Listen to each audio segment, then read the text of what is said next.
તો હાલો ગુજરાતી ફેમિલી, કેમ છો તમે બધા? તો તમે બધા મજામાં છો ને? તો હું મજામાં જ છું ને આજે આવી ગયા છે આપણે पिक्की तरफ।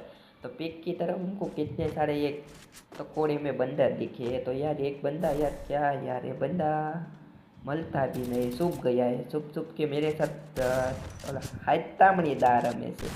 तो ये है, अभी देखो ये बंदा कहाँ पे गया? अरे अरे रुक रुक रुक, मैं आ रहा हूँ तेरी सद्दी फाड़ने के लिए। अरे कहाँ पे गया है बंदा यार? फट फट क्या आता, वो इस तरफ आता है तो मैं इस तरफ लुका छुकी। अरे हितामणी दा ओलू बधु रमीए छे, मलतो ज नथी।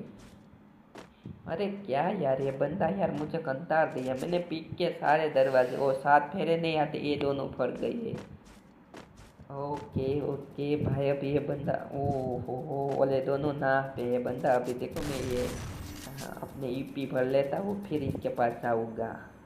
क्या बंदा यार, इसने यार भाग गया, कैसे है भाई? देखो देखो सामने दिखाया मैंने, एक कैसे मारा, कोई भी डैमेज नहीं पड़ा। कोई बात नहीं, हम इस तरफ से जाएंगे। कहाँ पे है बंदा? अरे बंदा इस तरफ तो नहीं है, तो चलो ऊपर उधर देखते। अरे यार बंदा नहीं है ना। ओके ओके, अब इस तरफ देखते। ये मारा, अरे भाई ये इस तरफ भी भाई बंदा नहीं। तो कोई बात नहीं, हम आगे बढ़ गए। अरे भाई दिखा दिखा दिखा, अरे सिंकांदी सिंकांदी, अरे मार दिया। क्या भाई साहब, ये बंदे को मारने से बढ़िया मजा आया है।